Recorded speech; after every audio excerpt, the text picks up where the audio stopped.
ಸರಿ ನೋಡಿ, ಮಾಧ್ಯಮ ಮಿತ್ರರೇ, ಏನ್ ಸಿಕ್ಕರಿಗೆ ಯಾಕೆ ಯಾಕೆ ನಾವು 38 ವರ್ಷ ಆಯ್ತು ಇಂಡಸ್ಟ್ರಿ.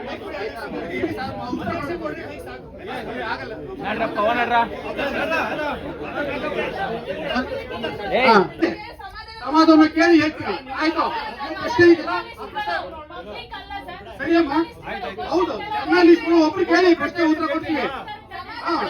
ಅವ್ರು ಮಾತಾಡುವಾಗ ನೀವು ಕೇಳ್ತೀರಾ, ನೀವು ಮಾತಾಡುವಾಗ ದೀಪಿಕಾ ಕೇಳ್ತೀರಾ. ಆಮೇಲೆ ಇರ್ರಿ ಒಂದ್ ನಿಮಿಷ, ನನ್ನ ನೈತಿಕತೆ ಬಗ್ಗೆ ಬರಬೇಡಿ ನೀವು. ಕೇಳಿ ಅಷ್ಟೇ. ಸಿನಿಮಾ ಶುರು ಆದ್ಮೇಲೆ ಅದು ನಿಮ್ದೆಲ್ಲ. ಸೊ ಇವತ್ತು ವಾಸ್ತವದಲ್ಲಿ ಎಲ್ಲರೂ ಅರ್ಥ ಮಾಡ್ಕೋಬೇಕು. ನೀನಾಸಂ ಸತೀಶ್ ಅವರು ಅವರ ಕಾರ್ಯದಲ್ಲಿ ಯಶಸ್ವಿಯಾಗಿ ಕಂಡಿದ್ದಾರೆ, ನೀನಾಸಂನಿಂದ ಬಂದಿದ್ದಾರೆ, ಸಂತೋಷ. ಆದ್ರೆ ನಮ್ಮ ಸಿನಿಮಾದವ್ರಿಗೆ ಎಜುಕೇಶನ್ ಬೇಕು ಅನ್ನೋದಿದೆಯಲ್ಲ, ಇಲ್ಲಿ ನಾವು ಅಷ್ಟೇ ಡೈರೆಕ್ಟ್ಗಳು ಆದ್ರೆ ಒಂದು 20 ಸಿನಿಮಾ ಮಾಡಿರ್ತೀವಿ, 40 ಸಿನಿಮಾ ಕೆಲಸ ಮಾಡಿರ್ತೀವಿ. ನಿರ್ಮಾಪಕ ಬಂಡವಾಳ ಹಾಕೋನ್ನ ಕರ್ಕೊಂಬರ್ತೀವಿ, ಒಬ್ಬ ಅಸೋಸಿಯೇಟ್ ಡೈರೆಕ್ಟರ್. ಅವನು ಹೋಗಿ ಕನ್ವಿನ್ಸ್ ಮಾಡಿ ಮತ್ತೊಂದು ಮಾಡಿ ಕತೆ ಹಿಂಗಿದೆ ಅಣ್ಣ ಹಂಗಿದೆ ಅಣ್ಣ ಸುತ್ತಾಡಿ ಮಾಡಿ ಕರ್ಕೊಂಬಂದು ಹೀರೋ ಹತ್ರ ಬಿಡ್ತಾರೆ. ಅಂದ್ರೆ ನಿಮ್ಮಂಗೆ ಹೇಳ್ತಿಲ್ಲ, ಟೋಟಲ್ ಆಗಿ ಆ ಹೀರೋ ಹತ್ರ ಬಂದ ತಕ್ಷಣ ಕಥೆನೂ ಚೇಂಜ್ ಆಗುತ್ತೆ, ಡೈರೆಕ್ಟ್ರು ಚೇಂಜ್ ಆಗ್ತಾರ್ರಿ. ಇವತ್ತು ಮಾತಾಡಬಾರ್ದು. ನಾವು ಕೂಡ ಬೆಂಗಳೂರು ಬಂದು ಹಿಟ್ ಕೊಟ್ಟಿರೋ ಸಿನಿಮಾ ಡೈರೆಕ್ಟರ್ಗಳು, ಪ್ರೊಡ್ಯೂಸರ್ಗಳು. ಆದ್ರೆ ಇವತ್ತು ನಾವೆಲ್ಲ ಯಾಕೆ ಸೈಡ್ ಲೈನ್ ಆಗಿದ್ದೀವಿ? ಹೀರೋಗಳು ನಮ್ಮ ಹಣೆ ಬರ ಬರೀತಿದಾರ್ರಿ, ಅದು ನಮ್ ಕರ್ಮ. ಇವತ್ತು ಯಾಕೆ ಸಿನಿಮಾಗಳು ಸಕ್ಸಸ್ ಆಗ್ತಿಲ್ಲ ಅಂತ ಹೇಳಿದ್ರೆ, ಹೀರೋ ಹೇಳ್ದಂಗೆ ಸ್ಕ್ರೀನ್ ಪ್ಲೇ ಆಗುತ್ತೆ, ಹೀರೋ ಹೇಳ್ದಂಗೆ ಸಾಂಗ್ ಆಗುತ್ತೆ, ಹೀರೋ ಹೇಳಿದ ಟೆಕ್ನಿಷಿಯನ್ಗಳು ಫಿಕ್ಸ್ ಆಗ್ತಾ ಹೋಗ್ತಾರೆ, ನಿರ್ದೇಶಕನ ಕೈಯಿಂದ ಎಲ್ಲವೂ ದೂರ ಆಗ್ತಾ ಹೋಗ್ತದೆ. ಅವನೊಬ್ಬ ಅಸಹಾಯಕನಾಗಿ ನಿರ್ದೇಶಕ ಅಂತ ಅನ್ಸ್ಕೊತಿದ್ದಾರೆ ಅಷ್ಟೇ ಬಿಟ್ರೆ, ಬಹುತೇಕ ಹೀರೋಗಳು ಎಲ್ಲವನ್ನು ಕೂಡ ತನ್ನ ಹಿಡಿತದಲ್ಲೇ ಇರಬೇಕು, ತಾನು ಹೇಳ್ದವನೇ ಆಗ್ಬೇಕು, ಆಯ್ತಾ? ತಾನು ಹೇಳಿದವನೇ ನನ್ ಶಾರ್ಟ್ ಕಟ್ಟಿ ಹೇಳ್ಬೇಕು. ಎಕ್ಸ್ಪೀರಿಯನ್ಸ್ಗಳು ಯಾರು ಬೇಡ, ಹೊಸ ಪ್ರೊಡ್ಯೂಸರ್ಗಳೇ ಬರಬೇಕು, ಹೊಸ ಪ್ರೊಡ್ಯೂಸರ್ಗಳನ್ನ ಕರ್ಕೊಂಡ್ಬರೋ ಕೆಲಸ ಡೈರೆಕ್ಟರ್ ಮಾಡ್ಬೇಕು ಅಂತಕ್ಕಂತ ಈ ದುಸ್ಥಿತಿ ಬಂದಿದೆಯಲ್ಲ, ಇದು ಕನ್ನಡ ಚಿತ್ರರಂಗದ ಕನ್ನಡಿ. ಇವತ್ತು ಇದೇ ಒಬ್ಬೊಬ್ರಿಗೆ ಕೇಳಿ ಹೇಳ್ತೀವಿ. ಹೀರೋನೇ ಡೈರೆಕ್ಷನ್ ಡಿಪಾರ್ಟ್ಮೆಂಟ್ ಯಾರು ಬೇಕು, ಏನು ರೈಟರ್ ಬೇಕು ಅಂತ ಹೇಳುವಾಗ ಹೊಸಬರಿಗೆ ಅವಕಾಶ ಕೊಡಿ ಮೇಡಮ್. ನನ್ನ ತಂಡ ಹೇಗಿರ್ಬೇಕು ಅಂತ ನಾನು ನಿರ್ದೇಶಕ ನಾನು ಆಯ್ಕೆ ಮಾಡ್ಕೋಬೇಕು, ಅದನ್ನು ನಿರ್ಮಾಪಕನಿಗೆ ಒಪ್ಪಿಸ್ಬೇಕು. ಅದಾದ್ಮೇಲೆ ಚಿತ್ರಕಥೆ ಆದ್ಮೇಲೆ ಈ ಚಿತ್ರಕಥೆಗೆ ಯಾರು ನಾಯಕ ಯಾರು ನಾಯಕಿ, ಕಲಾವಿದ ಯಾರು ಅಂತ ನಂತರದ ಪ್ರಾಸೆಸ್. ಇವತ್ತೇನಾಗ್ತಿದೆ ಮೇಡಮ್, ಇವತ್ತೆಲ್ಲವೂ ಕೂಡ ಹೀರೋಗಳು ಒಪ್ಪಿಸ್ಬಿಟ್ಟು ಆಮೇಲೆ ಪ್ರೊಡ್ಯೂಸರ್ ಇರೋ ಪರಿಸ್ಥಿತಿ ಬಂದಿದೆ. ಪ್ರೊಡ್ಯೂಸರ್ಸ್ ಇದಾರೆ ಸಿನಿಮಾ ಮಾಡೋದಕ್ಕೆ, ಗೊತ್ತಿದೆಯಾ ನಿಮ್ಗೆ? ಪ್ರೊಡ್ಯೂಸರ್ಸ್ ರೆಡಿ ಇದಾರೆ, ಹೋಗ್ಬಿಟ್ಟು ಅವ್ರು ಡೇಟ್ ತಗೊಂಡ್ ಬನ್ನಿ, ಇವ್ರಿಗೆ ಒಪ್ಪಿಸ್ಬಿಟ್ಟು ಬನ್ನಿ. ನಿರ್ದೇಶಕ ಏನ್ರಿ ಮಾಡ್ತಾನೆ? ಇರೇ ನಾನು ಅದಕ್ಕೆ ನಾನು ಹೇಳ್ತೀನಿ, ನಾನು ಅವ್ರ ಬಾಯಿ ತಪ್ಪು ಮಾತಾಡಿದ್ರು. ಒಂದ್ ನಿಮಿಷ ಇರಿ ಕೇಳಿಯಾ? ಅದೇ ಇರಪ್ಪ, ರೆಗ್ಯುಲರ್ ಪ್ರೊಡ್ಯೂಸರ್ ಯಾಕಿಲ್ಲ ಇರಿ ಹೇಳ್ತೀನಿ ಕೇಳಿ. ಇರಪ್ಪ ಇರಿ, ಒಬ್ರು ಪ್ರಶ್ನೆ ಉತ್ತರ ಕೊಡ್ಲಾ? ಅವ್ರು ಕೊಡ್ಲಾ? ಪ್ರಶ್ನೆಗೆ ಅವ್ರು ಕೊಡ್ಲಾ? ನಿಮ್ಗೆ ಹೇಳ್ತೀನಿ ಕೇಳಿ. ನೋಡಿ, ರಿಯಲ್ ಎಸ್ಟೇಟ್ ಅನ್ಬೇಡಿ, ಅರ್ಥ ಆಯ್ತಾ? ಬಂಡವಾಳ ಎಲ್ಲಿಂದ ಆದ್ರೂ ಬಂದ್ರು ಕೂಡ ಅದು ಚಿತ್ರರಂಗಕ್ಕೆ ಬೀಳೋದು. ಆ ರಿಯಲ್ ಎಸ್ಟೇಟ್ ಇಂದ ಬರುತ್ತೋ, ಮತ್ತೊಂದಿಂದ ಬರುತ್ತೋ, ಕಲಾವಿದರಿಗೆ ಹೋಗುತ್ತೆ, ತಂತ್ರಜ್ಞರಿಗೆ ಹೋಗುತ್ತೆ, ಸ್ಟುಡಿಯೋಗಳಿಗೆ ಹೋಗುತ್ತೆ, ಸಿನಿಮಾ ಶೂಟಿಂಗ್ ಹೋಗುತ್ತೆ, ಎಕ್ಸ್ಪೆಂಡಿಚರ್ ಹೋಗುತ್ತೆ, ಒಕ್ಕೂಟಕ್ಕೆ ಹೋಗುತ್ತೆ, ಎಲ್ರಿಗೂ ಹೋಗುತ್ತೆ. ಹಾಗಾಗಿ ದುಡ್ಡು ಒಂದು ಅದೇ ನಾನು ಅವ್ರು ಹೇಳಿದ್ರ ಬಗ್ಗೆ ನಮ್ ತಪ್ಪಲ್ಲ ರೇ, ವ್ಯವಸ್ಥೆ ಆಗಿದೆ. ಒಬ್ಬ ನಿರ್ದೇಶಕ ಅಂತ ಅಲ್ಲ ಇದು, ಅರ್ಥ ಆಯ್ತಾ? ಇದೆ ಪ್ರಶ್ನೆ ಉತ್ತರ ಕೊಡ್ಬೇಕಲ್ಲ. ಮಾತಾಡಿ, ನಾನು ಹೇಳ್ತೀನಿ. ಮನೆ ಕಟ್ಸೋನ್ ಯಾರು? ಮನೆ ಓನರು. ಈ ಮನೆ ಕಟ್ಟೋನ್ ಯಾರು? ನಿರ್ಮಾಪಕ. ಸಿನಿಮಾ ಮಾಡೋನು. ನಿರ್ಮಾಪಕನ್ ಗೊತ್ತಿರುತ್ತೆ ಏನ್ ಎತ್ತ ಅಂತ. ಆ ಕಾಲ ಹೇಗದಲ್ಲಿ ಒಂದ್ ನಿಮಿಷ ಕೇಳಿಸ್ಕೊಳ್ಳಿ ಸರ್, ನೀವು ಕೇಳಿಸ್ಕೊಳ್ಳಿ. ನೀವು ಕೋಪ ಮಾಡ್ಕೋಬೇಡಿ. ನೀವ್ ಯಾಕೆ ಕೋಪ ಮಾಡ್ತಿದ್ರ ನನ್ನ ಮೇಲೆ? ಹೌದು, ಹೇಳ್ತಿದ್ದೀನಿ, ಕೇಳಿಸ್ಕೊಳ್ಳಿ. ಪ್ರಶ್ನೆಗೆ ಉತ್ತರ ಬೇಕಾ ಬೇಡ ನಿಮ್ಗೆ? ನಿಮ್ ಕೇಳ್ಕೋಬೇಕಾ ಉತ್ತರ ಬೇಕಾ? ಹೇಳಿ,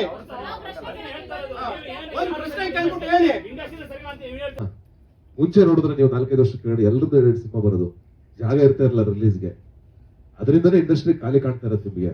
ಎಲ್ಲ ಹೀರೋಗಳದ್ದು ಸಿನಿಮಾ ಬಂದು ನನ್ನ ರಿಕ್ವೆಸ್ಟ್, ನಾನು ಚಿಕ್ಕವ್ರನ್ನೆಲ್ಲ ಮಾತಾಡೋದಕ್ಕೆ ಮಾತಾಡಬಾರ್ದು. ಬಟ್ ನನ್ನ ಒಪಿನಿಯನ್ ಅಷ್ಟೇ ಇದು. ಅಂದ್ರೆ ಎಲ್ಲರೂ ಸಿನಿಮಾ ಮಾಡಿದ್ರೆ ನಾವು ಫಿಲ್ ಆಗ್ತಾವ ಥಿಯೇಟರ್ಗಳು, ಜನಗಳು ಬರ್ತಾರೆ, ಎಲ್ಲ ಸ್ಟಾರ್ಗಳು ಸಿನಿಮಾ ಮಾಡ್ಬೇಕು ಅಷ್ಟೇ. ಅದೊಂದೇ ಇರೋದು ಉದಾಹರಣೆ ಉಳಿಯಕ್ಕೆ. ಫಿಲ್ಮ್ ಮಾಡ್ಬೇಕು ಹೀರೋಗಳು, ಅವಾಗ ಎಲ್ಲ ತುಂಬಿಕೊಡುತ್ತೆ. ಎರಡು ಒಟ್ಟಿನಲ್ಲಿ ಒಂದೋ ಎರಡೋ ಮಾಡ್ಲೇಬೇಕು. ಅದೇ ನಿರ್ಮಾಪಕರ ಸಂಘ ನಿರ್ಮಾಪಕರ ಸಂಘ ಆ ಕೆಲಸ ಮಾಡ್ಬೇಕಲ್ಲ. ಹೋಗಿ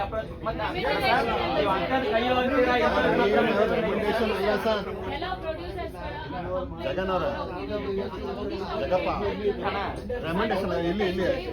ರೆಮೆಂಡೇಶನ್ ಅಲ್ಲ, ಕರೆಕ್ಟ್ ಟೈಮ್ಗೆ ಏನ್ ನನ್ ಕೆಲಸ ಬಂದ್ ಮಾಡ್ಕೊಂಡು ಹೋದ್ರೆ ಸಾಕು.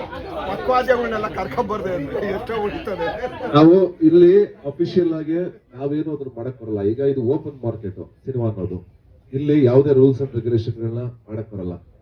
ಅದನ್ನ ನಾವು ಹೇಳಕ್ಕಾಗಲ್ಲ. ಯಾಕಂದ್ರೆ ಅದನ್ನ ಹೇಳೋದಕ್ಕೆ ನಾನು ತುಂಬಾ ಸಣ್ಣವನು. ನಾನೇನ್ ಸಿನಿಮಾ ಮಾಡ್ಬೋದು, ನಾನೇನ್ ಸಹಾಯ ಮಾಡ್ಬೋದು, ಒಬ್ಬ ನಿರ್ಮಾಪಕರ ಜೊತೆ ನಾನು ಹೆಂಗ್ ನಿಂತ್ಕೋಬಹುದು ಅಷ್ಟು ಮಾತ್ರ ನಾನು ಮಾಡಬಲ್ಲೆ. ಅದನ್ನು ಮೀರಿದ್ದು ಅದು ಈ ಸಿನಿಮಾ ಅನ್ನೋದೇ ಹಾಗೆ. ಯಾಕೆಂದ್ರೆ ಅದು ಅವ್ರವ್ರು ಕಂಡುಕೊಳ್ಳೋ ಬಿಸ್ನೆಸ್. ಅದಕ್ಕೆ ನಾನು ಹೇಳಿದ್ದು ಎಲ್ಲಾ ವಿಭಾಗದಲ್ಲೂ ನಮ್ ನಾಲೆಜ್ ಇರಬೇಕು. ನಾನು ಯಾವ ಸಿನಿಮಾ ಮಾಡ್ಬೇಕು, ನಾನು ಯಾವ ಸಿನಿಮಾ ಪ್ರೊಡ್ಯೂಸ್ ಮಾಡ್ಬೇಕು, ನಾನು ಎಷ್ಟು ಬಜೆಟ್ ಅಲ್ಲಿ ಮಾಡ್ಬೇಕು ಅನ್ನೋದು ನಮಗೂ ಗೊತ್ತಿರ್ಬೇಕು. ಅದು ಈಗ ನಾವೀಗ ಹೇಳ್ತಾ ಹೋದ್ರೆ ಏನಾಗುತ್ತೆ ಗೊತ್ತಾ, ಈಗ ಸಿನಿಮಾ ಮಾಡಿರೋರು ಪ್ರೊಡ್ಯೂಸರ್ಗಳೇ ತಾನೇ ಮಾಡಿರೋದು.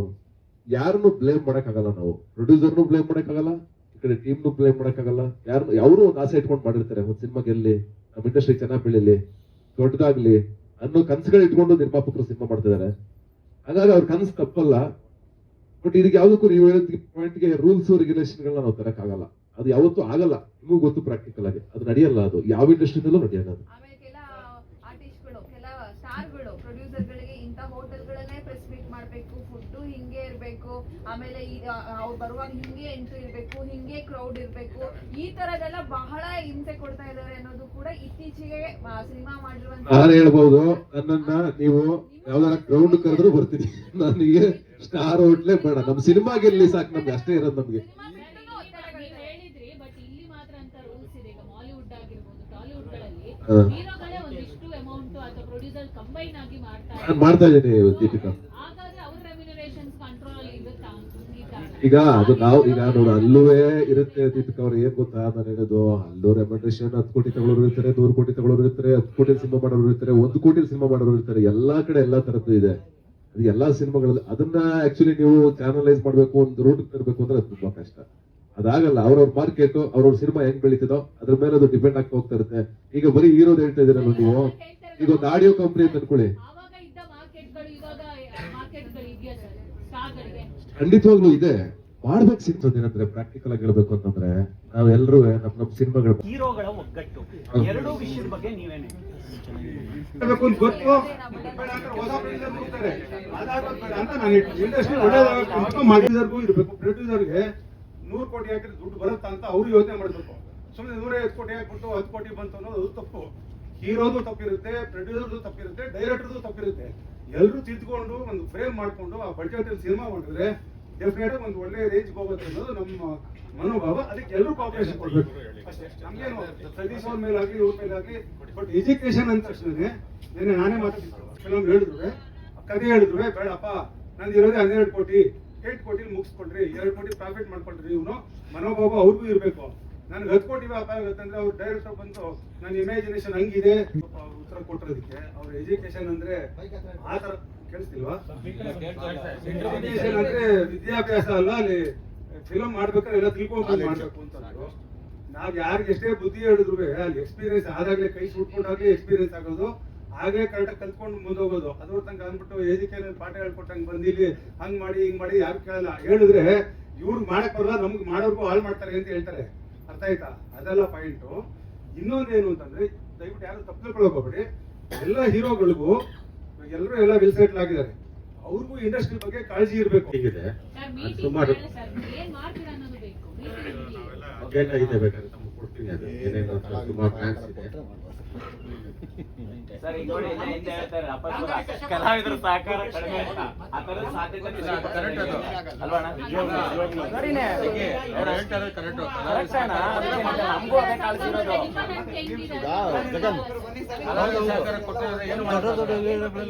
ಬರಲ್ಲ ಥಿಯೇಟರ್ ಜನ ಬರ್ತಿಲ್ಲ, ಸ್ಟಾರ್ಗಳು ಸಿನಿಮಾ ಮಾಡ್ತಿಲ್ಲ. ಯಾಕೆ ನೀವು ಇಂಡಸ್ಟ್ರಿ ಪರವಾಗಿ, ನಿರ್ಮಾಪಕರ ಪರವಾಗಿ ಎಲ್ಲ ಸ್ಟಾರ್ಗಳು ನಟರುಗಳ ಹತ್ರ ಹೋಗ್ಬಿಟ್ಟು ಇನ್ ಮಲಯಾಳಂ ಇಂಡಸ್ಟ್ರಿಯಲ್ಲಿ ಏನು ಕಮಿಷನ್ ಬೇಸ್ ಮೇಲೆ ಸಿನಿಮಾಗಳು ಪರ್ಸೆಂಟೇಜ್ ಮೋಹನ್ ಆಗ್ಬೋದು, ಮುಂಬೈ ದುಲ್ಕರ್ ನಮ್ಮ ಇಂಡಸ್ಟ್ರಿಯಲ್ಲಿ ಮಾಡಿದ ಒಳ್ಳೇದಾಗ್ತಲ್ಲ, ಆ ಥರದ ಯಾಕೆ ಕೆಲಸಗಳು ಮಾಡ್ತಾರೆ?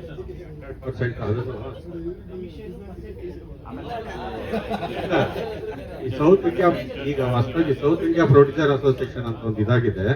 ಈಗ ಮೊನ್ನೆ ಕೇರಳನಲ್ಲಿ ಮೀಟಿಂಗ್ ಆಗಿದೆ, ಚೆನ್ನೈಯಲ್ಲಿ ಆಗಿದೆ, ನೆಕ್ಸ್ಟ್ ಮಂತ್ ನಮ್ಮಲ್ಲೂ ಮೀಟಿಂಗ್ ಆಗಿದೆ.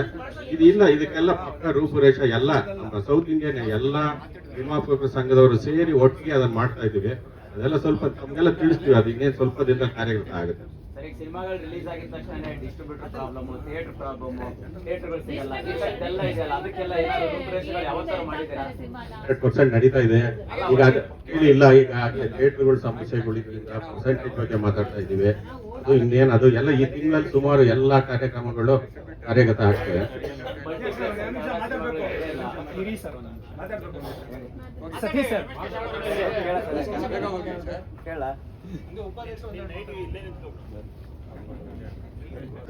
ಅವ್ರು ಯಾವ ಅರ್ಥದಲ್ಲಿ ಹೇಳಿದ್ರು? ನಮಸ್ತೆ, ನಮಸ್ಕಾರ. ಆಕ್ಚುಲಿ ನಮ್ದು ಇವತ್ತು ಆಗಸ್ಟ್ 7th ಸಿನಿಮಾ ಪ್ರೀಪೋನ್ ಆಗಿದೆ. ಅದರ ಅನೌನ್ಸ್ಮೆಂಟ್ ಗೆ ನಾನು ನಮ್ಮ ನಿರ್ಮಾಪಕರೆಲ್ಲ ಸೇರ್ಬೇಕಾಗಿತ್ತು. ಅದ್ರ ಬಗ್ಗೆ ಮಾತಾಡ್ಬೇಕಾಗಿತ್ತು ನಾನು. ಯಾಕಂದ್ರೆ ಇವತ್ತು ನಾವು ಸಿನಿಮಾ ಗೆಲ್ಲಿಸ್ಬೇಕು ಅನ್ನೋ ಭರದಲ್ಲಿ ಸಾಕಷ್ಟು ಎಫರ್ಟ್ಗಳನ್ನ ಹಾಕ್ತಿರ್ತೀವಿ. ಸಿಕ್ಕಾಪಟ್ಟೆ ಎಫರ್ಟ್ ಆಗ್ತಾ ಇದೀವಿ ಒಂದು ಸಿನಿಮಾಗೆ. ನಾವು ಅಶೋಕಾಗೆ ಹಾಕಿದ್ ನೀವೆಲ್ಲ ನೋಡಿದಿರ. ಹಗಲು ರಾತ್ರಿ ನಿದ್ದೆ ಬಿಟ್ಟು ಅಶೋಕ ಸಿನಿಮಾ ಗೆಲ್ಸಕ್ ಮಾತಾಡಿದ್ವಿ. ಚಿತ್ರರಂಗ ಯಾವ ತರ ಪರಿಸ್ಥಿತಿನಲ್ಲಿ ಇದೆ ಅನ್ನೋದನ್ನ ನಾನು ಯೋಚನೆ ಮಾಡ್ಕೊಂಡು ನಾನು ಹೇಳಿದ್ ಎಜುಕೇಶನ್ ಅನ್ನೋ ವರ್ಡು ಯಾರು ಹರ್ಟ್ ಆಗಿದ್ಯೋ, ನಾನು ಹೇಳಿದ್ ಎಜುಕೇಶನ್ ಏನಂದ್ರೆ ಜ್ಞಾನದ ಬಗ್ಗೆ ಅಷ್ಟೇ ಹೇಳಿದ್ ನಾನು. ಎಜುಕೇಶನ್ ಅಂದ್ರೆ ನಾನು ಓದಿರೋದು SLC. ನಮ್ ತಾಯಿ ಓದೇ ಇಲ್ಲ. ಆ ತರ ನಾನು ಯಾರನ್ನು ಹೀಯಾಳಿಸುವಂತ ಮನಸ್ಥಿತಿ ನನಗಿಲ್ಲ. ನಾನು ಬಂದಿರೋದು ಯಾವ್ದೋ ಒಂದು ಸಣ್ಣ ಕುಗ್ರಾಮದಿಂದ 200 ರೂಪಾಯಿ 300 ರೂಪಾಯಿಂದ ಸೀರಿಯಲ್ ಮಾಡ್ಕೊಂಡು ಬಂದವನು. ಇವೆಲ್ಲರೂ ಒಂದಲ್ಲ ಒಂದು ಕಾಲದಲ್ಲಿ ಸಿನಿಮಾ ಮಾಡಿದವರು, ಇಂಡಸ್ಟ್ರಿ ಕಟ್ಟಿದವರು, ಪಾರ್ವತಮ್ಮನಿಂದ ಹಿಡಿದು ಅಣ್ಣವರನ್ನ ಹಿಡಿದು ಎಲ್ಲರೂ ಇಂಡಸ್ಟ್ರಿ ಕಟ್ಟಿದವರು. ಸಾಕಷ್ಟು ಜನ ನಿರ್ಮಾಪಕರು ಕೆಲಸ ಮಾಡಿದ್ದಾರೆ ಇಂಡಸ್ಟ್ರಿ ಕಟ್ಟೋದಕ್ಕೋಸ್ಕರ. ಒಬ್ರು ಇಬ್ರು ಅಲ್ಲ, ಸಾವಿರಾರು ಜನ ನಿರ್ಮಾಪಕರುಗಳು ಬಂದು ಕೆಲಸ ಮಾಡಿದ್ದಾರೆ.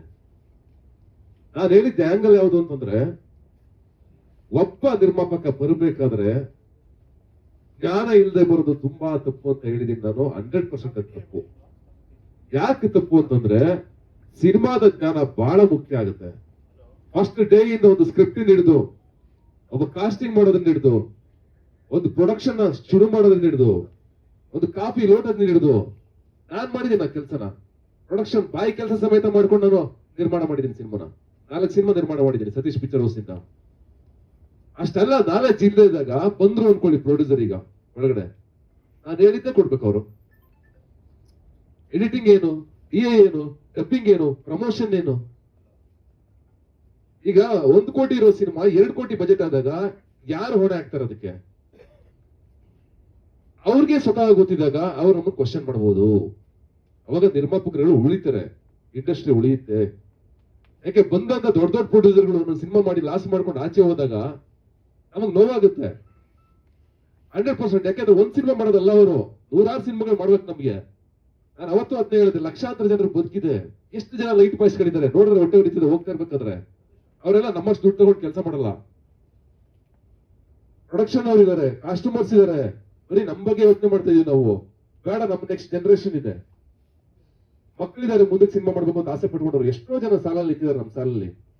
ಅದಕ್ಕೋಸ್ಕರ ಇಂಡಸ್ಟ್ರಿ ಉಳಿಬೇಕು ಅನ್ನೋ ವಿಚಾರದಲ್ಲಿ ನಿರ್ಮಾಪಕರುಗಳು ಬರ್ಬೇಕಾದ್ರೆ, ಹೊಸ ನಿರ್ಮಾಪಕರುಗಳು ಆ ಜ್ಞಾನ ಇರ್ಲಿ ಅಂತ ಹೇಳುತ್ತೆ ಹೊರತು ಎಜುಕೇಶನ್ ಅನ್ನೋದು ಯಾವುದೇ ಕಾರಣಕ್ಕೂ ನಿಮ್ಗೆ ಯಾರಿಗೂ ಹರ್ಟ್ ಮಾಡ್ಬೇಕು ಅಂತನೋ ಅಥವಾ ನಮ್ಮ ನಿರ್ಮಾಪಕರುಗಳಿಗೆ ಬೇಜಾರು ಮಾಡ್ಬೇಕು ಅಂತನೋ ಹೇಳಿದ್ ಪದಲ್ಲ ಸರ್. ನಾನು ಇವತ್ತು ನಿಮಗೆ ನೋವಾಗಿದ್ರೆ, ಯಾವುದೇ ನಮ್ಮ ನಿರ್ಮಾಪಕರುಗಳಿಗೂ ನೋವಾಗಿದ್ರು, ನಾನು ಇಲ್ಲೂ ಕ್ಷಮೆ ಕೇಳಕ್ಕೆ ರೆಡಿ ಇದ್ದೀನಿ. ಯಾಕೆಂದ್ರೆ ಕ್ಷಮೆ ಕೇಳ್ತೀನಿ ನಾನು ಅಷ್ಟೊಂದು ಏನೋ ಸಣ್ಣವನಾಗ್ಬಿಡಲ್ಲ ಅಥವಾ ಚಿಕ್ಕವನಾಗಲ್ಲ ನಿಮ್ ಎದುರುಗಡೆ. ಪರವಾಗಿಲ್ಲ, ನೀವೆಲ್ಲ ಸೀನಿಯರ್ಸ್ ಮಾಡ್ಕೊಂಡ್ ಬಂದಿದ್ದೀರಾ. I am very happy. ನಾನು ಈ ಮುಖಾಂತರ ಇಲ್ಲಿಗೆ ಬರ್ಬೇಕಾಯ್ತಲ್ಲ ಅಂತ ಏನೋ ಒಂದು ಸಣ್ಣ ಬೇಜಾರಷ್ಟೇ. ಅಂದ್ರೆ ಬೇರೆ ವಿಚಾರದಲ್ಲಿ ನಾನು ನಿರ್ಮಾಪಕರ ಸಂಘಕ್ಕೆ ಬರ್ಬೇಕಾಯ್ತು. ಬಟ್ ನಿರ್ಮಾಪಕರ ಸಂಘದಿಂದ ಒಳ್ಳೊಳ್ಳೆ ಕೆಲಸಗಳಾಗ್ಲಿ ಸರ್, ಚೆನ್ನಾಗಾಗ್ಲಿ, ನಮ್ಮ ಇಂಡಸ್ಟ್ರಿ ಬೆಳೀಲಿ, ಎಲ್ಲ ಒಗ್ಗಟ್ಟಾಗಿ ಹೋಗೋಣ. ನಾವು ನೀವು ಅವರು ಇವರು ಅಂತ ಬೇರೆ ಇಲ್ಲ. ಇವತ್ತು ಇಡೀ ಇಂಡಸ್ಟ್ರಿ ಬೆಳೆಯೋದಕ್ಕೆ ನಮ್ಮ ಮಾಧ್ಯಮದ ಸಪೋರ್ಟ್ ಅಷ್ಟೇ ಇದೆ, ನಿಮ್ಮೆಲ್ಲರ ಸಪೋರ್ಟ್ ಇದೆ. ಎಲ್ಲರೂ ನೀವು ಸಿನಿಮಾಗಳು ಮಾಡಿದ್ದೀರಾ. ಹಾಗಾಗಿ RS ಗೌಡ್ರಿಗೆ, ನಮ್ಮ ಏನೋ ರಾಮಮೂರ್ತಿ ಅವ್ರಿಗೆ, ಸರ್ ನಿಮ್ಗೆ ಎಲ್ರಿಗೂ ನಾನು ಏನೋ ಥ್ಯಾಂಕ್ಸ್ ಹೇಳ್ತಾ ಇದೀನಿ. ಇನ್ನು ಮುಂದೆ ನಮ್ಮ ಕಾಳಜಿಗಳ ಆ ಕಡೆ ಹೋಗೋಣ. ನಾನು ನಿಮ್ ಜೊತೆಗೆ ಇರ್ತೀನಿ. ನಮಗೆ ಸಬ್ಸಿಡಿ ಸಿಕ್ಕಿಲ್ಲ 7 ವರ್ಷದಿಂದ, ನಮಗೆ ರಾಜ್ಯೋತ್ಸವ ಅದಲ್ಲ ಸ್ಟೇಟ್ ಅವಾರ್ಡ್ ಬಂದಿಲ್ಲ 5 ವರ್ಷದಿಂದ. ನಮ್ಮ ಸಿನಿಮಾಗಳನ್ನ ಯಾವ ತರ ಇಂಪ್ರೂವ್ ಮಾಡ್ಬೇಕು ನಾವು, ಹೇಗೆ ಈಗ ನಾನೇ ಡಿಸೈಡ್ ಮಾಡಿದ್ದೀನಿ ವರ್ಷಕ್ಕೆ 2-3 ಸಿನಿಮಾ ಮಾಡ್ಬೇಕು ಅಂತ. ಈಗ ಲಾಸ್ಟ್ ಅಶೋಕ ಬಂತು, ಈಗ ಅಯೋಗ್ಯ ಬರ್ತಾ ಇದೆ. ಇನ್ನೂ ಒಂದು ಸಿನಿಮಾ ನಾನು ಹೆಂಗಾದ್ರೂ ಮಾಡಿ ಡಿಸೆಂಬರ್ ಒಳಗೆ ತರಬೇಕು ಅಂತ ಪ್ರಯತ್ನ ಮಾಡ್ತಾ ಇದ್ದೀನಿ. ಇಷ್ಟೆಲ್ಲ ನಾವು ಇಂಡಸ್ಟ್ರಿಗೋಸ್ಕರ ನಾನು ಕಷ್ಟ ಬಂದಾಗ ನಿರ್ಮಾಪಕರ ಜೊತೆಗೆ ನಿಂತಿದ್ದೀನಿ ಸರ್. ನನ್ನ ಸಿನಿಮಾಗಳ ಜೊತೆ ಕೆಲಸ ಮಾಡಿರೋ ನಿರ್ಮಾಪಕರನ್ನ ಕೇಳಿ, ಎಷ್ಟೋ ಸಲ ನಾನು ರೆಮ್ಯುನರೇಷನ್ ಬಿಟ್ಟು ಕೆಲಸ ಮಾಡ್ಕೊಂಡಿದ್ದೀನಿ, ಪರ್ಸೆಂಟೇಜು ಕೆಲಸ ಮಾಡಿದ್ದೀನಿ, ರೆಮ್ಯುನರೇಷನ್ ಇಲ್ದೇನೂ ಕೆಲಸ ಮಾಡಿದ್ದೀನಿ. ನನ್ನ ಕೈಲಾದಷ್ಟು ನಾನು ಮಾಡ್ತಾ ಇದ್ದೀನಿ. ಈ ತರದ ಒಳ್ಳೆ ಆಲೋಚನೆಯಲ್ಲಿ ಪಾಸಿಟಿವ್ ಆಗಿ ನಾವೆಲ್ಲರೂ ಹೋಗೋಣ. ನಮ್ಮ ಅಯೋಗ್ಯ 7ನೇ ತಾರೀಕು ಬಿಡುಗಡೆ ಆಗ್ತಾ ಇದೆ. 14ನೇ ತಾರೀಕು ಬರ್ಬೇಕಾಗಿತ್ತು, ಅದು 7ನೇ ತಾರೀಕು ಬರ್ತಾ ಇದೆ. ಅಂಡ್ ನಿಮ್ಮೆಲ್ಲರಿಗೂ ಥ್ಯಾಂಕ್ಸ್ ಹೇಳ್ತೀನಿ ನಾನು. Thank you so much. ಯಾರು ಮನಸ್ತಾಪ ಮಾಡ್ಕೊಳ್ಳೋದು ಬೇಡ. ಒಳ್ಳೆ ಕಡೆ, ಒಳ್ಳೆ ಕೆಲಸದ ಕಡೆ ನಾವೆಲ್ಲ ಗಮನ ಕೊಟ್ಟು ಇಂಡಸ್ಟ್ರಿ ಕಟ್ಟೋಣ. ಯಾವುದೇ ನಿರ್ಮಾಪಕರಿಗೆ ಬೇಜಾರಾಗಿದ್ರು ಯಾರು ಬೇಜಾರು ಮಾಡ್ಕೋಬಿಡಿ. ನಾನು ಹೇಳಿದ್ದು ಎಜುಕೇಶನ್ ಅನ್ನೋ ವರ್ಡು ಎಲ್ಲ ವಿಭಾಗದಲ್ಲಿ, ಎಲ್ಲ ವಲಯದಲ್ಲಿ, ಎಲ್ಲಾದ್ರಲ್ಲೂ ಎಜುಕೇಶನ್ ಇರ್ಬೇಕು ನಮ್ಗೆ. ಬರೀ ನಾಟ್ ಓನ್ಲಿ ಸಿನಿಮಾ, ಪ್ರತಿಯೊಂದರಲ್ಲೂ ನಮ್ಗೆ ಎಜುಕೇಶನ್ ಇರ್ಬೇಕು ಅನ್ನೋ ಅರ್ಥದಲ್ಲಿ ನಾನು ಹೇಳಿದ್ದೀನಿ, ಯಾರಿಗೂ ವಹಿಸೋ ಉದ್ದೇಶದಿಂದಲ್ಲ. ಹಾಗಾಗಿ ಇದನ್ನ ಇಲ್ಲಿಗೆ ನಾವೆಲ್ಲರೂ ಸಂತೋಷವಾಗಿ ಮುಗಿಸೋಣ. ಅಂಡ್ ನಿಮ್ಗೆಲ್ಲ ಥ್ಯಾಂಕ್ ಯು ಸೋ ಮಚ್. ನೀವೆಲ್ಲ ಬಂದು ಏನೋ ನನ್ನ ಗೆಳೆಯರು ಮೀಡಿಯಾದ ಗೆಳೆಯರಲ್ಲಿ ಬಂದು ನಮ್ಮ ಟೈಮನ್ನ ನಿಮ್ ಟೈಮ್ ತಗೊಂಡಿದೀವಿ ನಾವು. ನಿಮ್ ಟೈಮ್ ವೇಸ್ಟ್ ಆಗಿದ್ರೆ ಸಾರಿ.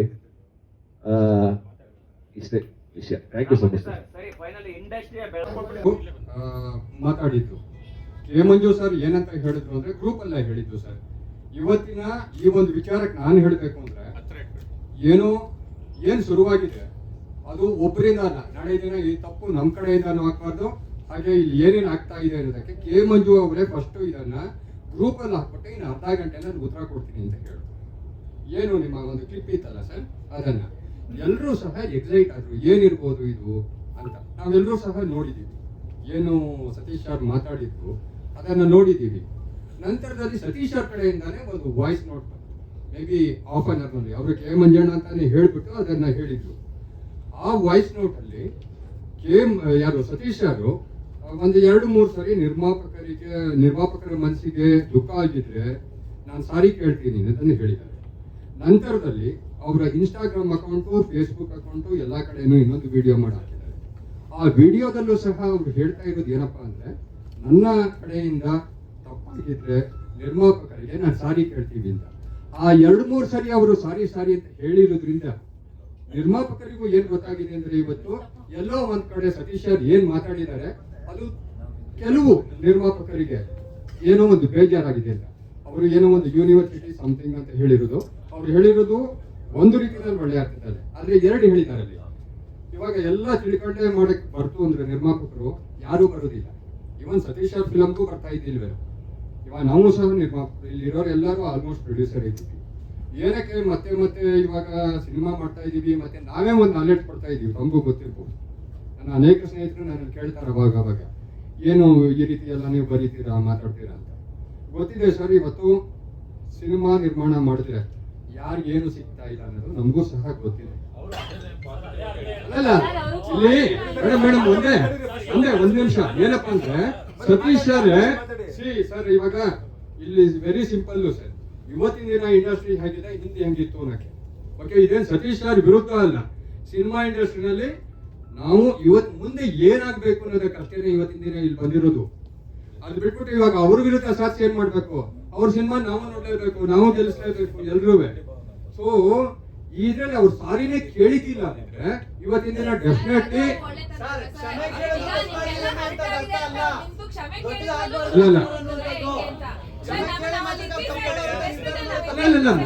ಮೇಡಮ್ ಅರ್ಥ ಮಾಡ್ಕೊಳ್ಳಿ ನೀವು. ಎಸ್ ಮೇಡಮ್, ನಾವು ಕೂಡ ನಿರ್ಮಾಪಕರ ಪರವಾಗಿ ಮಾತಾಡಿದ್ವಿ. ಅಲ್ಲಿ ಕೂಡ ಅವ್ರು ಏನ್ ಹೇಳಿದ್ರೆ, ಕನ್ನಡ ಚಿತ್ರರಂಗ ಉಳಿಬೇಕು, ಬೆಳಿಬೇಕು. ಇನ್ನು ಮುಂದೆ ಬರುವಂತಹ ನಿರ್ಮಾಪಕರುಗಳು ದಯವಿಟ್ಟು ಸ್ವಲ್ಪ ಸ್ಟಡಿ ಮಾಡ್ಕೊಂಡು ಬಂದಿ, ಆಮೇಲೆ ಸಿನಿಮಾ ಲಾಸ್ ಆಯ್ತು ಅಂತಂದ್ರೆ ಕುತ್ಕೊಂಡು ಅಳೋದು ಪಳೋದು ಮಾಡಬೇಡಿ. ಸತೀಶ್ ಸರ್ ನಿಮ್ಗೆ ಹೇಳ್ಬಿಡ್ತೀನಿ ಸರ್. ಅಲ್ಲ ಒಂದ್ ನಿಮಿಷ ಮೇಡಮ್, ನಾವು ಸಿನಿಮಾ ಮಾಡಿರೋದು ಇವತ್ತಿನ ದಿನ ಅವರನ್ನ ಮೇಡಮ್ ಇವತ್ತಿಲ್ಲಿ ಬಂದಿದಾರಲ್ಲ ಮೇಡಮ್ ಅವ್ರಿಗೆ, ಯಾಕೆಂದ್ರೆ ಮುಂದೆ ಸ್ಮೂತ್ ಆಗಿ ಹೋಗ್ಬೇಕು ಅನ್ನೋದಕ್ಕೆ ಅವರು ಬಂದಿದಾರಲ್ವಾ. ಒಂದ್ ನಿಮಿಷ ಮೇಡಮ್, 2 ಆಂಗಲ್ ಅಲ್ಲಿ ನಾವು ಅದನ್ನ ತಿಳ್ಕೊಂಡ್ವಿ ಅಂತ ಹೇಳಿದ್ವಿ. ಸರಿಯಾದ ಆಂಗಲ್ ಅಲ್ಲೇ ನಿರ್ಧಾರ ತಗೊಂಡು ಈ ಪ್ರೆಸ್ ಮೀಟ್ ಮಾಡೋ ಅವಶ್ಯಕತೆನೇ ಇರ್ಲಿಲ್ಲ ಅಲ್ಲ, ಅದು ಅಧ್ಯಕ್ಷರು ಹೇಳ್ತಾರೆ ಮೇಡಮ್, ಅದನ್ನ ಅಧ್ಯಕ್ಷರು ಹೇಳ್ತಾರೆ. ಅಂದ್ರೆ ಒಂದು ಒಂದು ಪಾಸಿಟಿವ್ ನೋಟ್ ಅಲ್ಲಿ ತಗೊಳ್ಳೋಣ ಸರ್. ಈಗ ಪಾಸಿಟಿವ್ ನೋಟ್ ನಲ್ಲೇ ತಗೊಂಡ್ರೆ ಸತೀಶ್ ಅವ್ರು ಹೇಳಿದ್ದಕ್ಕೆ ಹೇಳ್ತೀನಿ, ಕನ್ನಡದಲ್ಲಿ ಸಿನಿಮಾನೇ ಮಾಡಲ್ಲ, ಮಾಡಕ್ಕಾಗಲ್ಲ. ಒಂದ್ ನಿಮಿಷ ಹೇಳದ್ ಕೇಳಿ. ಸತೀಶ್ ಸರ್ ಈಗ ಎಜುಕೇಶನ್ ಅನ್ನೋ ಪದ ಬಳಸಿದ್ದಕ್ಕೆ ಈಗ ಇಷ್ಟೆಲ್ಲ ಇಶ್ಯೂ ಆಗ್ತಾ ಇರೋದು. ಇನ್ನೊಂದು ಸುಪ್ರೀತ್ ಅವರ ಉದಾಹರಣೆ ಕೂಡ ಕೊಡ್ತಾರೆ, ಅದೇ ಒಳ್ಳೆ ಆಂಗಲ್ ಅಲ್ಲೂ ಕೊಡ್ತಾರೆ. ಎರಡನ್ನೂ ತಗೋಬೇಕಲ್ವಾ ಅನ್ನೋದು ಚರ್ಚೆ ಆಗ್ತಾ ಇದೆ. ಡೆಫಿನೆಟ್ಲಿ ತಗೊಳ್ಬೇಕು ಸರ್. ಒಂದು ಇವಾಗ ಸತೀಶ್ ಸರ್ ಮಾತಾಡಿದ್ದಕ್ಕೆ ನಾನೇ ಹೇಳ್ತೀನಲ್ಲ, ಇವಾಗ ನಾನು ಮಾತಾಡ್ತೀನಿ, ತಮಗೆ ಗೊತ್ತಿದೆ ಅಲ್ವಾ ಸರ್? ವೆರಿ ಫ್ರಾಂಕ್ ಆಗಿ ಹೇಳ್ಬೇಕು ಅಂದ್ರೆ ಇವತ್ತಿನ ದಿನ ಏನಾಗಿದೆ ಸಿನಿಮಾ ಇಂಡಸ್ಟ್ರಿ ಅನ್ನೋದು ನಮಗೂ ಗೊತ್ತಿದೆ, ನಿಮಗೂ ಗೊತ್ತಿದೆ. ಯಾವ ಸಿನಿಮಾ ಇವತ್ತಿನ ದಿನ ಗೆಲ್ತಾ ಇದೆ, ಅದ್ರ ಸಿನಿಮಾಗಳು ಬರ್ತಾ ಇದಾವಲ್ವಾ? ಸೊ ಇಲ್ಲಿ ಆಗ್ಬೇಕಾಗಿರೋದು ಏನು? ಟೋಟಲ್ ಆಗಿ ಇವತ್ತು ಅವ್ರು ಹೇಳಿರೋದನ್ನ ನಾವು ಎಲ್ಲ ಪಾಸಿಟಿವ್ ಆಗಿ ತಗೊಂಡಿರೋದು, ಅದಕ್ಕೆ ಅವರು ಬಂದಿದ್ದಾರೆ ಇಲ್ಲಿ. ಓಕೆ, ಒಂದು ಸಂವಾದ ನಡೀತಾ ಇದೆ ಅಷ್ಟೇನೆ. ಇಲ್ಲೇ ನಾವು ಇಲ್ಲಿ ಯಾರನ್ನೋ ಏನೋ ಮಾಡ್ತಿಲ್ಲ. ಆದ್ರೆ ಒಂದ್ ಹೇಳ್ತೀನಿ ಕೇಳಿ ಸರ್, ತಮಗೂ ಗೊತ್ತಿದೆ, ಎಲ್ಲ ತಿಳ್ಕೊಂಡು ಬಂದ್ಬಿಟ್ಟು ತಿಳ್ಕೊಳ್ಳಿ, ಇವತ್ತು ಸಿನಿಮಾನೇ ಮಾಡಕ್ಕಾಗಲ್ಲ ಸರ್, ಝೀರೋ ಆಗತ್ತೆ. ಆದ್ರೆ ಒಂದು 10 ಸಿನಿಮಾಗಳು ದೊಡ್ಡ ದೊಡ್ಡ ಪ್ರೊಡಕ್ಷನ್ ಬರುತ್ತೆ. ಅದನ್ನೇ ನೆನೆ ದಿನನೇ ಹೌದು ಸರ್, ಸಿನಿಮಾದ ವಿದ್ಯೆ ಗೊತ್ತಿತ್ತು ಅವ್ರಿಗೆ, ಏನ್ ಮಾಡ್ಬೇಕನ್ನೋದು ಗೊತ್ತಿತ್ತು. ಅದಕ್ಕೆ ಅವ್ರಿಗೆ ಗೊತ್ತು. ದೊಡ್ಡ ನಿರ್ಮಾಪಕಿ ಆದ್ರು ಡಾಕ್ಟರ್ ರಾಜ್ಕುಮಾರ್ ಅನ್ನುವಂತ ವ್ಯಕ್ತಿ ಇವತ್ತು ಕನ್ನಡ ಚಿತ್ರರಂಗದಲ್ಲಿ ಮೇರು ನಟರಾದ್ರು. ಸೊ ತಿಳ್ಕೊಂಡ್ ಬಂದವ್ರು ಯಾರು ಸಿನಿಮಾ ಖಂಡಿತವಾಗ್ಲೂ ಇಲ್ಲ ಸರ್. ಎಜುಕೇಶನ್ ಬೇಕಾಗಿರೋದು ನಮ್ಮ ಬುದ್ಧಿವಂತಿಕೆಗೆ, ಆದ್ರೆ ಸಿನಿಮಾ ವ್ಯವಹಾರ ಅನ್ನುವಂತ ಸಂದರ್ಭದಲ್ಲಿ ಅದಕ್ಕೆ ಬೇಕಾದ ನಾಲೆಡ್ಜ್ ಖಂಡಿತವಾಗ್ಲೂ ಪ್ರತಿಯೊಬ್ಬರಿಗೂ ಬೇಕು. ಇಲ್ಲ ಅಂದ್ರೆ ವ್ಯವಹಾರದ ನಾಲೆಡ್ಜ್ ಇಲ್ಲ ಅಂದ್ರೆ ನೀವಲ್ಲ, ನಾನು ಕೂಡ ಎಡವು ಬೀಳ್ತೀನಿ. ಅಲ್ಲ, ಡೆಫಿನೆಟ್ಲಿ ಸರ್. ಇದನ್ನೇ ಅಲ್ಲಲ್ಲ, ನಾವು ಈ ವಿಚಾರಗಳನ್ನ ತಾವು ಏನು ಹೇಳಿದ್ರಿ, ನೆನೆ ದಿನ ನಮ್ಮಲ್ಲೂ ಸಹ ನಮ್ಮ ಅನೇಕ ಸದಸ್ಯರು ಸಹ ಇದನ್ನೇ ಹೇಳಾಗೋಗಿದೆ. ಯಾಕೆಂದ್ರೆ ಇವತ್ತಿನ ದಿನ ಪಾರ್ವತಮ್ಮ ರಾಜ್ಕುಮಾರ್ ಆಗಿರಬಹುದು, ನಮ್ಮ ಡಾಕ್ಟರ್ ರಾಜ್ಕುಮಾರ್ ಆಗಿರಬಹುದು, ಅವರ ಒಂದು ಎಜುಕೇಶನ್ ಏನಿತ್ತು ಅನ್ನೋದನ್ನ ನಾವು ನೆನ್ನೆ ದಿನ ಇದೇ ವಿಚಾರ ಮಾತಾಡಿದೀವಿ ಸರ್. ನಾವು ಇಲ್ಲಿ ಹೇಳ್ತಾ ಇದೀವಲ್ಲ, ಯಾರನ್ನ ಇಲ್ಲಿ ಒಬ್ಬರನ್ನ ಟೀಸ್ ಮಾಡಕ್ಕಂತೂ ಕರೆದಿದ್ದಲ್ಲ, ವಿಚಾರಗಳು ಬಂದಿತ್ತು. ಹಾಗಾಗಿ ನಿರ್ಮಾಪಕರ ಸಂಘದ ಅಧ್ಯಕ್ಷರು ಇದ್ರ ಬಗ್ಗೆ ಒಂದು ಕ್ಲಾರಿಫಿಕೇಶನ್ ಬೇಕು ಅಂತ ಇವತ್ತಿನ ಮೀಟಿಂಗ್ ಅನ್ನ ಕರೆದಿದ್ದಾರೆ ಸರ್. ಈಗ ನಿಮ್ಮ ಉದ್ದೇಶ ತಪ್ಪಲ್ಲ. ನಾವಿಷ್ಟೆಲ್ಲ ಚರ್ಚೆ ಮಾಡ್ತಾ ಇರ್ತಕ್ಕಂಥದ್ದು ಒಂದೇ ಕಾರಣಕ್ಕೆ, ಖಂಡಿತ ಇಂಡಸ್ಟ್ರಿ ಕಷ್ಟದಲ್ಲಿದೆ. ಹೌದು, ಅದಕ್ಕೆ ಪಾಸಿಟಿವ್ ಆಗುವಂತದ್ದು, ಪೂರಕ ಆಗುವಂತದ್ದು ಏನಾದ್ರು ಅಲ್ಲ ಸರ್, ಇದಕ್ಕೆ ಗಂಭೀರವಾಗಿ ತಗೊಂಡಿದ್ರೆ 100% ಸರ್ ಗಂಭೀರವಾಗಿ ತಗೊಂಡಿರೋದಕ್ಕೆ ಇವತ್ತು ಚರ್ಚೆ ನಡೀತಾ ಇರೋದು. ಬಿಟ್ಟು ಸರ್ ಇಷ್ಟು ದಿನಗಳಲ್ಲಿ ಯಾವ್ದಾರ ಟೀಮ್ ಕರೆಸಿ, ಇನ್ನೊಂದ್ ಯಾವ್ದಾರ ತಂಡ ಕರೆಸಿ, ಅಥವಾ ನಿರ್ಮಾಪಕರುಗಳನ್ನ ಕರೆಸಿ, ನಟರುಗಳನ್ನ ಕರೆಸಿ, ಇಂಥದ್ದು ಯಾವ್ದು ಬೆಳವಣಿಗೆಗಳಾಗ್ಲಿಲ್ಲ. ಯಾವ್ದೋ ಒಂದು ಹೇಳಿಕೆ ನೀವು ಅಲ್ಲಲ್ಲ, ಇದಕ್ಕೆ ಇದೇ ಶುಕ್ರವಾರ ಸರ್ ಇದೇ ಜಾಗದಲ್ಲಿ ಎಲ್ಲ ಕರ್ನಾಟಕ ರಾಜ್ಯದಲ್ಲಿ 200 ರೂಪಾಯಿ ಥಿಯೇಟರ್ ಅಂತ ಸರ್ಕಾರ ಅನೌನ್ಸ್ ಮಾಡಿದಾಗ ಯಾವ ತಂಡ ಕೋರ್ಟ್ ಹೋದ್ರು ಅವ್ರನ್ನ ಕರೆಸಿ ಕೂತು ಮಾತಾಡಿದಿದ್ರೆ ನಿಜವಾಗ್ಲೂ ಮಲ್ಟಿಪ್ಲೆಕ್ಸ್ ಸಮಸ್ಯೆ ಇದ್ದಾಗ ಬರಲಿಲ್ಲ. ಹೇಳ್ತಿರೋದು ನಿಜ, ಹೇಳ್ತಿರೋದು ನಿಜ ಸರ್. ಹೌದು, ಕನ್ನಡ ಚಿತ್ರರಂಗಕ್ಕೆ ಬೇಕಾಗಿದ್ದಂತ ವಿಚಾರ, ಎಕ್ಸಾಕ್ಟ್ಲಿ ನಿಜವಾದ ವಿಚಾರ. ಅದ್ರ ಬಗ್ಗೆ ಮಾತಾಡೋದಕ್ಕೆ ಯಾವ ಸಂಘನೂ ಬಂದೇ ಬರಲಿಲ್ಲ.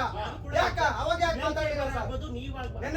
ಅಲ್ಲಲ್ಲ ಸರ್, ನಾವು ಇವಾಗ್ಲೂ ಮಾತಾಡ್ತಿದ್ದೀವಿ ಸರ್. ಇದೇ 26ನೇ ತಾರೀಕು ಇಂತ ಎಲ್ಲ ವಿಚಾರಗಳನ್ನು ಹಿಡ್ಕೊಂಡು ವಾಣಿಜ್ಯ ಮಂಡಳಿ ಕಡೆಯಿಂದ ಇದೇ ಜಾಗದಲ್ಲಿ ಸಭೆ ನಡೀತಾ ಇದೆ. ಬೇಕಾದ್ರೆ ನಿಮ್ಗೆ ಇವಾಗನೇ ಆ ಕಾಪಿನ ಕಳಿಸ್ಕೊಡ್ತೀವಿ. ನಿರ್ಮಾಪಕರ ಸಮಸ್ಯೆಗಳು ಏನು ಅಲ್ವಾ ಕೇಳಿ ಸರ್. ಇವಾಗ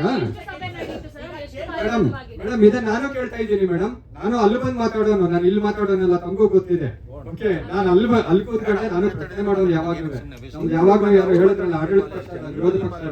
ಓಕೆ, ನಾವು ಕೇಳ್ತಾ ಇದ್ದೀವಿ ಏನಾಯ್ತು ವಾಣಿಜ್ಯ ಮಂಡಳಿನಲ್ಲಿ ಕೇಳಿದ್ದೀವಿ. ಕೇಳಿ 3 ವರ್ಷದಿಂದ ಏನಾಯ್ತು, ಏನ್ ಮಾಡಿದ್ದಾರೆ? ಅದಕ್ಕೇನೆ ಮೇಡಮ್ ತಗೊಳ್ತಿದ್ದೀರಲ್ಲ ಅಣ್ಣ, ಒಂದು ಸಬ್ಸಿಡಿ ಸಿಕ್ಕಿಲ್ಲ. 7 ವರ್ಷ ಆಗಿದೆ ಸಬ್ಸಿಡಿ ಬಂದು. ಕೇಳಿದ್ದೀವಿ ಸರ್. ಅಲ್ಲ ಆಮೇಲೆ ರಾಜ್ಯೋತ್ಸವ ಪ್ರಶಸ್ತಿ ನಾವೇ ಹೇಳ್ತಿದೀವಲ್ಲ, 4 ವರ್ಷದಿಂದ ಕನ್ನಡ ಸಿನಿಮಾ ಇಂಡಸ್ಟ್ರಿ ದಿನೇ ದಿನೇ ಕೆಳಗಡೆ ಇಳಿತಿದೆ ಹೊರತು ಮೇಲಕ್ಕೆ ಹೋಗಿಲ್ಲ ಸರ್. ಅದೇ ನಾವು ಕೇಳ್ತಾ ಇದ್ದೀವಿ. ಇವತ್ತು ಈ ವಿಚಾರದಲ್ಲಿ ನಾನು ಮಾತಾಡಿದ್ರೆ ನಾನು ಮೈಕ್ ತಗೊಂಡಿದ್ದೀನಿ ಸರ್ ಅಷ್ಟೇ. ನಾಗೇಶ್ ಸರ್, ಒಬ್ಬ ನಟ ನಿಂತ್ಕೊಂಡು ಒಂದು ವೇದಿಕೆಯಲ್ಲಿ ಸಿನಿಮಾ ಹಿಂಗ ಆಗ್ತಾ ಇದೆ, ಸಿನಿಮಾ ರಂಗನ ಸರಿಪಡಿಸಿ ಅದ್ರ ಬಗ್ಗೆ ಒಬ್ಬ ನಿರ್ಮಾಪಕ ಯೋಚನೆ ಮಾಡಿ ಅಂತ ಹೇಳೋದೇ ತಪ್ಪಾದ್ರೆ ಬೇರೆ ಹೆಂಗೆ ಉತ್ತರ ಮಾಡೋಕ್ಕಾಗುತ್ತೆ? ಅಲ್ಲ, ಇವಾಗ ತಪ್ಪು ಅಂತ ಎಲ್ಲೂ ಹೇಳೇ ಇಲ್ವಲ್ಲ ಮೇಡಮ್. ಅದು ಅಲ್ಲಲ್ಲ, ಒಂದ್ ನಿಮಿಷ ಮೇಡಮ್, ಹೇಳಿಲ್ಲ ಮೇಡಮ್. ಇವಾಗ ಹೆಸರು? ನೀನಾಸಂ ಸತೀಶ್ ಅವರು ಸಾರಿ ಕೇಳುವಂತ necessity ಇರ್ಲಿಲ್ವಲ್ಲ. ಅಲ್ಲಲ್ಲ, ಅಲ್ಲಿ ಬಳಸಿರ್ತಕ್ಕಂಥ ಕೆಲವು ಪದಗಳು ಬೇಜಾರಾಗಿದೆ. ಹಾಗಾಗಿ ಅವ್ರು ನೋಡಿ ಇಲ್ಲಿ ಇವತ್ತು ಬೇಜಾರು ಆಗೋದಕ್ಕೆ ಬೇಜಾರು ಮಾಡ್ಕೊಳ್ಳಿ ಸರ್. ನೀವು ಅಲ್ಲ ನೀವ್ ಹೇಳ್ತಿರೋದಕ್ಕೂ ಕಡೆ ಏನಾಗಿದೆ ಅಂದ್ರೆ ಇವತ್ತಿನ ದಿನ ನೀನಾಸಂ ಸತೀಶ್ ಅವರೇ ಇಲ್ಲೇ ಇದಾರಲ್ವ ಎದುರುಗಡೆ? ಇಲ್ಲ ಬ್ರೋ, ನಾನು ಹೇಳಿದ್ದೆ ಸರಿ ಇದ್ರೆ ಈ ವಿಚಾರಗಳು ಬೇರೆ ರೀತಿ. ನೀವು ತಪ್ಪಾಗ್ತಿರ್ತೀನಿ 2 ನಿಮಿಷದ ವಿಚಾರದಲ್ಲಿ ಹಿಂಗೆ ಹೇಳ್ತಿರೋ ಒಬ್ಬ ನಾಯಕ ನಟ ಈಗ ಏನು ಹಿಂದೆ ಮುಂದೆ ಗೊತ್ತಿಲ್ಲ ಹೆಂಗ್ ಕೂರಿಸ್ಬಿಟ್ಟು ಅವ್ರು ತಪ್ಪು ಅಂತ ಹೇಳ್ತೀರಾ ನೀವು ಹಾಗಾದ್ರೆ? ತಪ್ಪು ಅಂತ ಹೇಳ್ತೀರಾ ಅವ್ರಿಗೆ? ಇಂಡಸ್ಟ್ರಿಯಲ್ಲಿ ಮಾತಾಡಕ್ಕೆ ಬೇಜಾರು ಸಮಸ್ಯೆ ಇದೆ ಸರ್. ಈಗ ಎಷ್ಟೋ ಥಿಯೇಟರ್ಗಳು ಕಟ್ಟಿಲ್ಲ ಸಿನಿಮಾಗಳಿಗೆ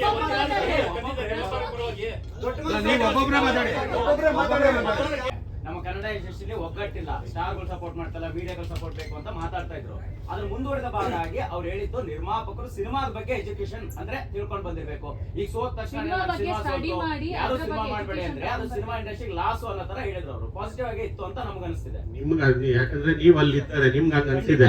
ಇಲ್ಲಿ ನಾನು ಫುಲ್ ವಿಡಿಯೋ ನೋಡಿಲ್ಲ. ನಮ್ಗೆಲ್ಲ ಕಳ್ಸಿರೋದು ಏನು ಅಂತಂದ್ರೆ ಬರೀ ಒಂದು 2 ಮಿನಿಟ್ಸ್. ಅಲ್ಲ, ನಮ್ಗೆ ಏನ್ ಮಾತಾಡಿರೋದು ಅಂತಂದ್ರೆ ಅವರು ನಿರ್ಮಾಪಕರ ಬಗ್ಗೆ ಮಾತಾಡಿರೋದು ಮಾತ್ರ ನಮಗ್ ಕಳ್ಸಿರೋದು. ಫುಲ್ ವಿಡಿಯೋ ನೋಡಿದ್ರೆ ನೀವ್ ಹೆಂಗ್ ಪ್ರೆಸ್ಪೆಕ್ಟ್ ಮಾಡ್ತಾ ಇದ್ದೀರಾ? ಯಾರು ಕೇಳಿ ಮಾಡ್ತಾ ಇದ್ದೀರಾ? ಎಲ್ಲಾ ಗ್ರೂಪ್ಗಳಲ್ಲೂ ನಮ್ಮ ಗ್ರೂಪ್ ಅಧ್ಯಕ್ಷ ಆಡಿಯೋ ಕೇಳಿಸ್ಬಿಡಿ, ಒಂದು ರೌಂಡ್ ಕೇಳಿಸ್ಬಿಟ್ರೆ ಸರ್, ನಾವೇ ಸ್ಪಾಟ್ ಅಲ್ಲಿ ಇದ್ದೀವಿ. ನಮ್ಮಲ್ಲಿ ಸರ್ ಏನೇ ಫುಲ್ ವಿಡಿಯೋ ನೋಡ್ದೇನೆ ಪ್ರೆಸ್ಪೆಕ್ಟ್ ಮಾಡ್ತೀರಾ ಅಂದ್ರೆ ನಿಮ್ದೇ ರಾಂಗ್ ಈಗ. ಇಲ್ಲ ನಮ್ಗೆ ಯಾವ ಎಷ್ಟು ನಮ್ಗೆ ಕಲೆಕ್ಟ್ ಆಗಿದೆ ಅಷ್ಟು ಮಾತ್ರ ನೋಡಿದೀವಿ ನಾವು. ವಿಚಾರ ಮಾತಾಡುವಾಗ ನೀವು ಕಂಪ್ಲೀಟ್ ಆಗಿ ಫಸ್ಟ್ ಅದನ್ನ ತಿಳ್ಕೊಬೇಕಲ್ವಾ? ನೀವೇ ನಾವು ತಿಳ್ಕೊಂಡೇ ಇಲ್ಲ ನೋಡೇ ಇಲ್ಲ ಅಂತ ಹಣಗಳು ಅದರದ ಮಿಸ್ಯೂಸ್ ಆಗ್ಬಾರ್ದು ಅಂದ್ರೆ ಒಂದು ಸಿನಿಮಾದ ನಾಲೆಡ್ಜ್ ತಿಳ್ಕೊಂಡು ನಿರ್ಮಾಪಕರು ಬಂದ್ರೆ ಚಿತ್ರಕ್ಕೂ ಒಳ್ಳೇದಾಗುತ್ತೆ, ನಿರ್ಮಾಪಕರಿಗೂ ಒಳ್ಳೇದಾಗುತ್ತೆ, ವೇಸ್ಟೇಜ್ ಖರ್ಚು ಹೋಗಲ್ಲ. ಆ ಆಂಗಲ್ ಅಲ್ಲೇ ಅವ್ರು ಹೇಳಿರುವಂತದ್ದು. ಅದಕ್ಕೆ ನಾವು ಕೂಡ ಅಲ್ಲೇ ಇದ್ವಿ, ಅದನ್ನ ನಾವು ಕೇಳಿಸ್ಕೊಂಡ್ವಿ. ನಮ್ಗೆ ತಿಳ್ಕೊಂಡಿರೋದು ಸಿನಿಮಾ ನಾಲೆಡ್ಜ್ ಬಗ್ಗೆ ಅಲ್ಲ, ಎಜುಕೇಶನ್ ಬಗ್ಗೆ ಅಂತ ತಿಳ್ಕೊಂಡು. ಎಜುಕೇಟೆಡ್ ಅಂತ ಅವ್ರ ಆ ವರ್ಡ್ ಬಂದಿದೆ ಅಲ್ಲಿ. ಸಿನಿಮಾ ನಾಲೆಡ್ಜ್ ಇಲ್ಲ ಅಂದ್ಬಿಟ್ಟಿದ್ರೆ ನಾವು ಕೇಳ್ತಾ ಇರ್ಲಿಲ್ಲ. ಅವ್ರು ಎಜುಕೇಟೆಡ್ ಅಂತಂದ್ರೆ ಸಿನಿಮಾದ ಬಗ್ಗೆ ಇವಾಗ ನೀವ್ ಹೇಳಿದ್ರಲ್ಲ ಸಿನಿಮಾ ನಾಲೆಡ್ಜ್ ಅಂದಿದ್ರೆ ನಾವ್ ಯಾರು ಕೇಳ ಇರ್ತಿರ್ಲಿಲ್ಲ.